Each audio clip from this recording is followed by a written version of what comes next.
What's up, my fellow artificial antichrist, always luring the alleged occult? Today we are back with more of the Blaze Berserk experience, boys. And I'm so fucking excited for this. You want to know why? Because we're on the third fucking vault. You see this big boy? We've gone to two of these already. So hold up. Let me show you. Let me show you. It's over there somewhere. Hold up. Hold up. There it is. There it is. There it is. Hold up. Wait. There. My camera is so boofy and bad. I need to get a better camera.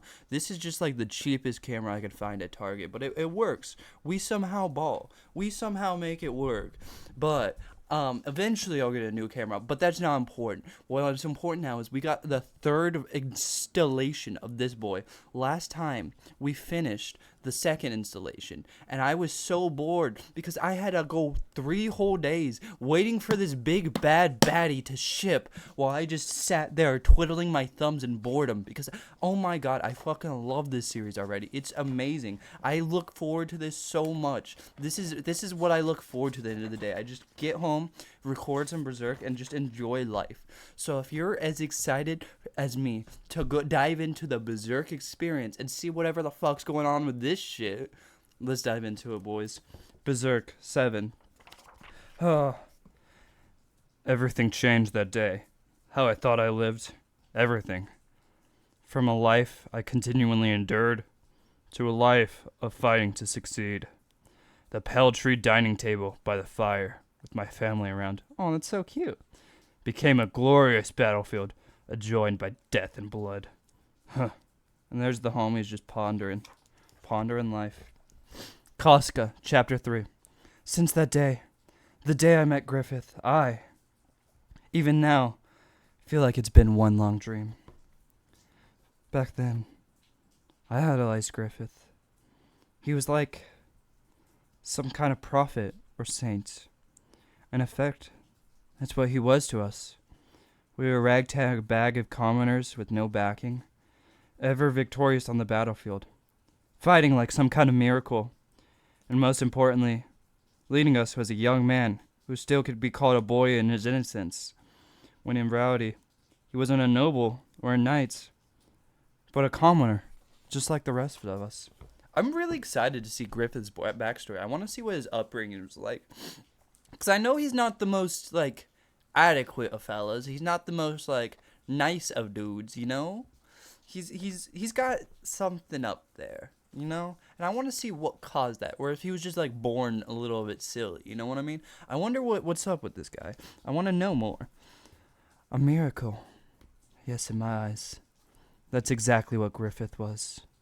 But I also like how, like, they just kind of idolize him. And, like, you never really know what's up with him. Like, he's just, like, off. You know? Like, you know what happens, like, in the present timeline where, like, Griffith's an evil man doing bad things or whatever. But in this timeline, everyone idolizes him. Guts is willing to die for him. Like, Guts has put his life on the line, like, multiple times for him. And at this point in the story, it feels like Griffith is Guts' only reason to live. So it's really fascinating to see the present timeline and be like, what the fuck happened here? And I really want to know more about him, but it's so fascinating how, like, it goes from that shift of just Guts wanting to kill him no matter what to, like, idolizing him and just being this mysterious figure we know nothing about. This is such a fascinating read. I love it. After a while, I somehow carved out a life as a soldier. At that time, the Hawks had been involved in a certain feudal lord's dispute. He was said to be a man of fame, a wealthy man, immediately involved in sovereign affairs. But the worst rumors about him didn't involve his assets, rather sordid tastes. His attendants, he would employ children from neighboring village, nearly all boys who met his tastes. In truth, they were imprisoned within his castle as pleasure slaves. They would be at his side, children with eyes vacant all but fear. I guess these days, that's not such a strange sight, but to be honest, it sent a chill down my spine. A heart-rending sense of fear and disgust. I'd almost become like that once. Pet. Smile. Like, he's so, like, Griffith is, like, so comforting and charming. if you didn't know he was an evil piece of shit. Like look at that smile. That's like that like low key just looks like a homie patting you on the shoulder after you trauma bond to them, and they're like, "Yeah, I get it, man. It's gonna be okay." And you're just like, "Oh, maybe life's gonna be okay." But then this homie ends up being evil and betrays the homies. I assume. I haven't actually seen what he does, but I assume he betrays the homies, becomes evil, and does some no good do battery. You know what I mean? But just like that time, by putting his hand on my shoulder, just from that, I mysteriously stopped trembling. Afterwards, following several skirmishes, he was a boy who had joined the band of the Hawks, half a year before then, to train to be a soldier. He was about 10 years old. I don't know his name. He didn't really stand out enough to notice. There was no one able to recognize as the remains of the nameless soldier in training among the countless fallen. That is, no one but Griffith. Griffith! What is that? The boy's belongings. It was a toy knight. Scuffed, dirty. I'm missing a leg. Oh, it's that one guy from One Piece. Fucking Kratos, the toy soldier. It's a little toy soldier, homie. What's up, homie? I missed you. How you been? You look a little different. That's what's up. How have you been since Dressrosa? Griffith! A toy on the battlefield? He must have greatly admired knights. I remember him well. He gazed at me as if I were the hero of some story. I wonder if he was happy, dreaming. Did he die enchanted by his dream? Or was death the end of his dream? Was it despair? Maybe my dream is what killed this boy. Aw, I couldn't find the words to speak. I'd never seen Griffith like that before. Never so somber. But ever since then, I started viewing Griffith differently. Then, one evening, upon returning to his castle, Griffith! Griffith! Oh, shit. God damn, he's hot. God, ooh, look at this. Look at this baddie. And, ooh. Okay. There's a little dude. Huh? Bam. Huh? Hey! You're kidding me, right? You mean Mr. Ball of Pride? Come dawn that morning, I couldn't sleep and was wandering alone along the river near the castle. Oh, shit! There he is. A beautiful man in the river. Why not join me? It feels nice. Tremble, tremble. I'm dirty. Why were you alone with him before? Blish, blish. So he was sleeping with that dude? He was fucking that old man?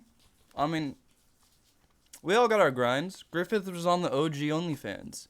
He was just in the personal OnlyFans. Like, low-key, like, that dude was royalty, you know? You know how much money he could have made from that shit? He's just on that OnlyFans grind. He's an OnlyFans girl. Hey, man, it's 2024. There's nothing wrong about that, homie. You gotta respect the fucking pretty little girl on a pretty little girl grind set. We all have OnlyFans nowadays. It's how it be. You gotta respect a homie for their hustle. You're right. My mistake. Last night, a war cancel or something, so... No, you're not mistaken. What? Why would you... With someone like him? Money. See? I told you, boys. I told you. Just straight up. I know. I understand that OnlyFans grind set. But, like, also, damn. He's selling that petite Badusi for some... How much money we talking? Because I have, like, a whole, like, $3 in my bank account. Griffith, I think we could work out a deal. Just kidding. An army consumes so much money. just being. Men, horses, equipment, provisions. None of it is free. And the band of the Hawks will grow larger and larger. It has to. For that, too, we need a vast amount of funds. In any case, I seemed to appeal to that old man, and I was interested in his fortune. Our interests conjoined. Yeah, but still! Aren't we doing well enough now? At this rate, if we can just keep winning, we'll eventually raise enough. It would take too long. Besides, with every battle fought, I lose more troops. Griffith! Is this because of that boy? No. I thought about it logically. To go to battle 10 times, lose hundreds of soldiers, or to secede, or to seduce one man. Which is the lesser risk? Casca, listen. I didn't feel at all responsible for my comrades who have lost their lives under my command. I guess it's because they themselves chose to fight. Griffith, just as I made my choice. Oh shit, he doesn't like the fact that he slept with that old dude. He feels a little scummy wummy, but like, you know, we all eat a little bit of self-harm. That's how it be sometimes. But if, for their sakes, for the sake of the dead, if there's something I could do, Griffith Bluth, that thing is to win. I'll keep winning to fulfill my dream, to which they clung. Blip, blip. Putting their lives on the line. Griffith, stop it! My dream can only be realized by building upon their corpses. It's a bloodstream dream after all. Stop.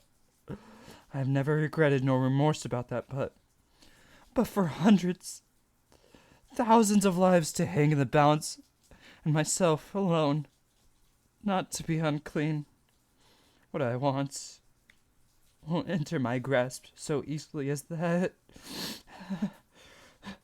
Griffith, stop. Stop it. Just stop. I'm alright. It's nothing. That's also like a deep ass wound. To do that shit with your fingernails, that's hard as shit. Like I don't think your fingernails can. I've never particularly tried to make that deep a wound with my fingernails, but I feel like it takes a considerable amount of force and like raw strength and damage to do that shit just to yourself with your fingy wingies, you know? Like, hot damn. That's kind of metal of him. The Griffith who turned around to put his hand on his shoulder was the same Griffith as ever once more. Just then, that filled me with sadness. Griffith persists to try and realize the kind of dream that most people abandoned long ago as a childish yearning. But the dream he's chasing is so genuine and extraordinary that the burden must be immeasurable. A strong person. It's simple to just sum it up with those words, but I think that someone who wants to accomplish something grand endures that much more than the other people. It's not that he's strong, Griffith. He has to make himself strong. If he's going to sacrifice everything for his dream, I want to be by his side. If his dream is to fight and cut away at his own path, then I want to be his sword. Kosuke, chapter 3, end. That shit goes hard. Hey man, y'all ever sleep with old men for the homies? If not, you not a real one. You a fake homie. Fake friend for real, for real. And with that, I guess I'm going to end it here. That's a weird revelation to have, you know? Pop off, Griffith. Fighting for the homie's cause, I guess. Or, I guess it's for his cause, but, like, right now I feel like it's viewed as he did this for the homies. But I don't trust that. Because, like, right now it's viewed he did this for the little 10-year-old boy, like, and, like, the homies Casca and all of his, like, fellow soldiers. But I think it's just for him. Because, like, I know what's up, but, like, that kind of goes hard, though. Anyways, if you like that, if you want to see more of the Blaze Berserk experience, make sure to like, comment, subscribe. Thank you all for watching. I appreciate y'all being here, and I'll see you next time, boys. Bye bye.